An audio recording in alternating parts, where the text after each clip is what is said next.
Hi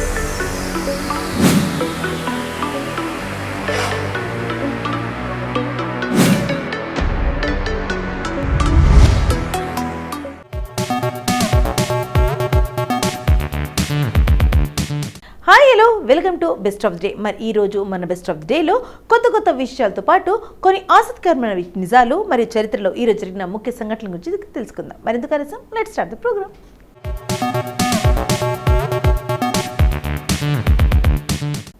ముందుగా అంతర్జాతీయ బంగాళదుంప దినోత్సవం గురించి చెప్పుకుందాం. బంగాళదుంపను సాధారణంగా కూరగాయల్లో రారాజు అని పిలుస్తారు. ఎందుకంటే మనం ఏదైనా కూరగాయల్లో ఉడికించాలి. బంగాళదుంప విషయానికి వస్తే ఉత్తర భారతీయులు దక్షిణ భారతీయులు అనే తారతమ్యం లేదు.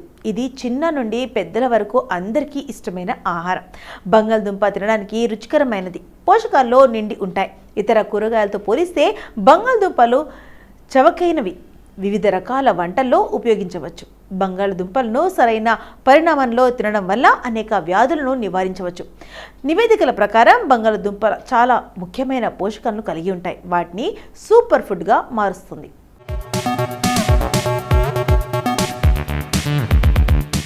బంగాళదుంపలను దాని నుంచి మొత్తంలో కార్బోహైడ్రేట్లను కలిగి ఉంటాయి మరియు అదనంగా fibre, vitamin C, vitamin B6, పొటాషియంతో సహా అనేక విటమిన్లు మరియు ఖనిజాలను కలిగి ఉంటాయి. బంగాళదుంపలలో శక్తివంతమైన యాంటీ ఆక్సిడెంట్లు ఉంటాయి. ఇవి శరీరాన్ని వ్యాధుల నుండి రక్షించడంలో, రోగనిరోధక శక్తిని పెంచడంలో సహాయపడతాయి. ఇది కడుపు, గుండె ఆరోగ్యాన్ని కూడా మెరుగుపరుస్తుంది. కాబట్టి బంగాళదుంపలు తినడం వల్ల కలిగే 5 అద్భుతమైన ప్రయోజనాల గురించి ఇప్పుడు మనం తెలుసుకుందాం. ఫస్ట్ వన్, బంగాళదుంపలో కార్బోహైడ్రేట్లు పుష్కలంగా ఉంటాయి. ఇవి శరీరానికి తక్షణ శక్తిని ఇస్తాయి. కాబట్టి శారీరక శ్రమకు శక్తి అవసరమైన వ్యక్తులకు బంగాళదుంపలు చాలా ఉపయోగకరంగా ఉంటాయి.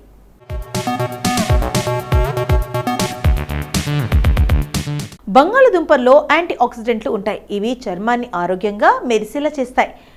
సెకండ్ వన్, బంగాళదుంపలో ఫైబర్ పుష్కలంగా ఉంటుంది. ఇది జీర్ణ వ్యవస్థను మెరుగుపరుస్తుంది. బంగాళదుంపలు తినడం ద్వారా మలబద్ధకం నుండి ఉపశమనం పొందుతూ పేగు ఆరోగ్యం మెరుగుపరుస్తుంది.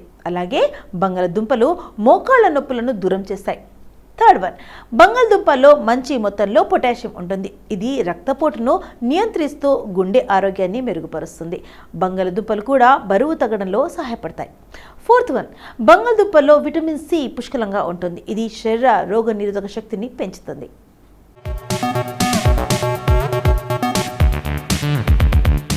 శరీరం ఇన్ఫెక్షన్లతో పోరాటానికి, మంచి ఆరోగ్యాన్ని కాపాడుకోవడానికి సహాయపడుతుంది. బంగాళదుంపలో కాల్షియం, ఫాస్ఫరస్ ఉన్నాయి. ఇవి ఎముకలను బలోపేతం చేయడానికి సహాయపడతాయి. 5, బంగాళదుంపల్లో విటమిన్ B6 ఉంటుంది. ఇది మెదడు ఆరోగ్యానికి అవసరం. బంగాళదుంపలు ఒత్తిడిని తగ్గించి మెదడు పనితీరును మెరుగుపరుస్తాయి. ఈ రోగాలు బంగాళదుంపను జాగ్రత్తగా తినాలి. ఆరోగ్య నిపుణుల అభిప్రాయం ప్రకారం బంగాళదుంప చాలా పోషకమైన, ఆరోగ్యకరమైన కూరగాయ. కానీ కొందరు దీన్ని జాగ్రత్తగా తినాలి. బంగాళదుంపలో కార్బోహైడ్రేట్లు ఎక్కువగా ఉంటాయి. మధుమేహ వ్యాధితో రక్తంలో చక్కెర స్థాయిలను పెంచుతుంది. కాబట్టి మధుమేహం ఉన్నవారు బంగాళదుంపలను తక్కువగా తినాలి.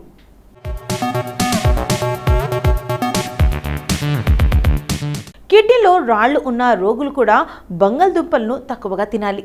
చిప్స్ లేదా ఫ్రెంచ్ ఫ్రైస్ వంటి వేయించబడ్డ బంగాళదుంపలు ఆరోగ్యానికి హానికరం. ఎందుకంటే అవి ట్రాన్స్ ఫ్యాట్, అదనపు క్యాలరీలు కలిగి ఉంటాయి. కాబట్టి బంగాళదుంపలు తక్కువగా తినాలి.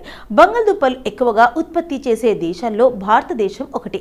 బంగాళదుంప సాగు ఒక అద్భుతమైన ఆదాయ వనరు. ఇది మరింత ఆదాయాన్ని సంపాదించడానికి, వ్యవసాయ వ్యాపారాలను విజయవంతం చేయడానికి సహాయపడుతుంది. కాబట్టి ఇక్కడ చాలా మంది దీన్ని సాగు చేస్తారు. అనేక రాష్ట్రాల బంగాళదుంప ఉత్పత్తిలో ప్రధానంగా దోహదపడుతున్నాయి.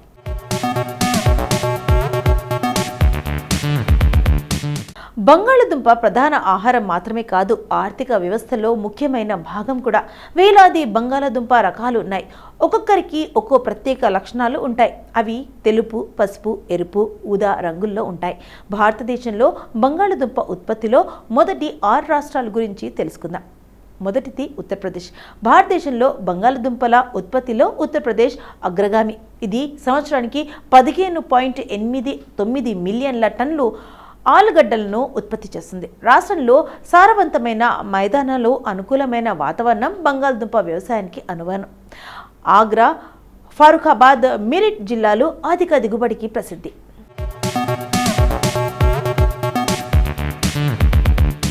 ఇప్పటి వరకు అంతర్జాతీయ బంగాళదుంప దినోత్సవం గురించి మనకు తెలియని కొన్ని ఆసక్తికరమైన నిజాలు తెలుసుకున్నాం కదా. మరి మే 30న ఒక్కసారి చరిత్రలోకి వెళ్ళి చూస్తే ఎంతో మంది ప్రముఖుల జన్మాలు జరిగాయి. మరి ఒక్కసారి చరిత్ర పుట్టులోకి వెళ్ళి నేడు జన్మించిన ప్రముఖులు ఎవరో తెలుసుకుందాం రండి.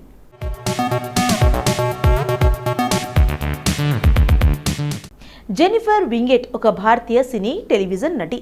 పలు హిందీ సుప్రసిద్ధ ధారావాహికాల్లో నటించింది. ఈవిడ 1985 మే 30న పుట్టింది. పెరిగింది ముంబైలోనే. తల్లి ప్రభా గృహిణి, తండ్రి హేమంత్ వింగెట్ రిలయన్స్ ఇండస్ట్రీస్లో ఉద్యోగి. ఆమెకు ఒక అన్న మోసన్ వింగెట్ ఉన్నారు. ఇది జెన్నిఫర్ కుటుంబం. ఈవిడ చదివింది బీకామ్ డిగ్రీ. అకేలే హమ్ అకేలే తుమ్ సినిమాతో బాలనటిగా నటన కెరీర్ ప్రారంభమైన నటిగా పరిచయమైంది మాత్రం షకలక బూమ్ బూమ్ టీవీ సీరియల్తో. తర్వాత కుసుమ్, కసోటీ జిందగీకి వంటి సీరియల్స్లోనూ ప్రేక్షకులకు దగ్గరైంది. దిల్ మిల్ గయాతో ప్రాచుర్యం పొందింది. మనసులో ముద్ర వేసింది మాత్రం సంజయ్ లీలా భన్సాలి, సరస్వతి చంద్ర సీరియల్లో కుమోద్ పాత్రతో.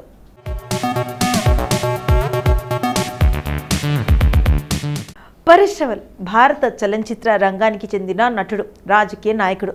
1984లో చిత్రసీమలోకి ప్రవేశించాడు. పలు భాషా చిత్రాల్లో నటించారు. 2014లో అహ్మదాబాద్ తూర్పు నుండి లోక్సభకు ప్రాతినిధ్యం వహించారు. రావల్ 1950 మే 30న ముంబైలో జన్మించారు. పరేష్ రావల్ 1985లో వచ్చిన అర్జున్ అనే హిందీ చిత్రంలో ఒక సహాయ పాత్ర ద్వారా నటన రంగంలోకి ప్రవేశించారు. 1986లో వచ్చిన నామ్ అనే హిందీ చిత్రంతో ఆయన ప్రతిభ వెలుగులోకి వచ్చింది. తర్వాత 1980 నుంచి 1990లో సుమారు 100 సినిమాలకు పైగా నటించారు. వీటిలో చాలా వరకు ప్రతినాయక పాత్రలే. రూప్ కి రాణి, చోరోं का రాజా, కబ్జా, కింగ్ అంకుల్, రామ్ లఖన్, దౌడ్, బాజీ కొన్ని ముఖ్యమైన సినిమాలు.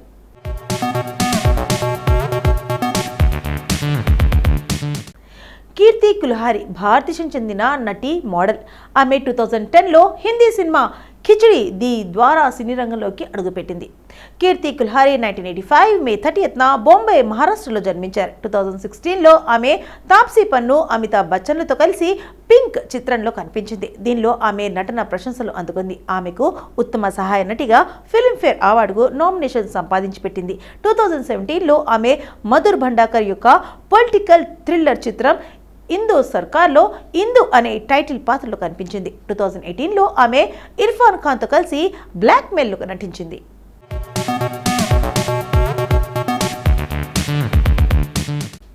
అభిషేక్ శర్మ, ఆయన స్క్రీన్ పేరు కృష్ణ అభిషేక్. ఆయన భారతదేశం చెందిన సినీ నటుడు, హాస్య నటుడు, టెలివిజన్ హోస్ట్, నిర్మాత. అభిషేక్ శర్మ 1983 మే 30న ముంబైలో ఆత్మప్రకాష్ శర్మకు జన్మించారు. Comedy circus, comedy nights, Bachao, the Kapil Sharma show, the great Indian Kapil show వంటి భారతీయ టెలివిజన్లోని కామెడీ షోలలో ఆయన హాస్యభరితమైన పనికి ప్రసిద్ధి చెందారు. సోనీ టీవీలో కామెడీ సర్కస్ షో యొక్క అనేక సీజన్లో పాల్గొన్న తర్వాత అతను హాస్య నటుడిగా కీర్తిని పొందాడు. అతను నాచ్ బలియే సీజన్ 3, ఝలక్ దిఖ్లాజా సీజన్ 4 వంటి డాన్స్ రియాలిటీ షోలలో కూడా పాల్గొన్నారు.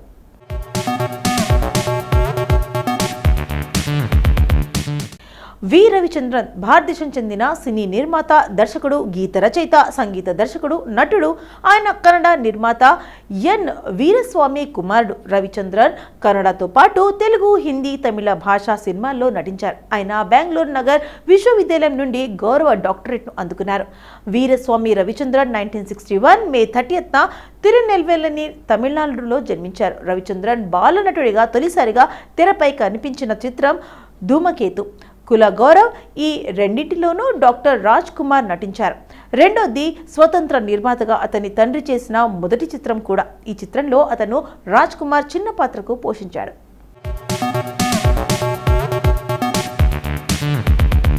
ఇదండి ఇవాల్టి మన బెస్ట్ ఆఫ్ ది డే. మరి ఈ రోజు మన బెస్ట్ ఆఫ్ ది డేలో ఈ రోజుకి సంబంధించిన కొన్ని ఆసక్తికరమైన నిజాలు, విషయాలు తెలుసుకున్నాం కదా. మరి రేపటి ఎపిసోడ్లో మళ్ళీ కలుద్దాం. Until then take care, by.